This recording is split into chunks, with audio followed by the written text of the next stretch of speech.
અમારા સુરેશભાઈ જાલોદરના છે, બાપા ખૂબ આવ્યા એ ગામમાં, એટલે એમની એક પંક્તિ મને યાદ કરાવી છે. એક ભજનની પંક્તિ, બહુ સુંદર મજાનું અદ્વૈત સિદ્ધાંત ઉપર લખેલી પંક્તિ છે.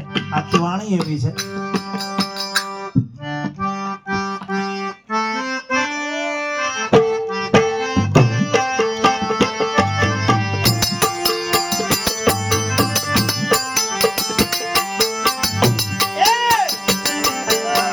પાવન અક્ષરની બાર સદગુરુ શામળિયા, પાવન અક્ષરની બાર સદગુરુ શામળિયા.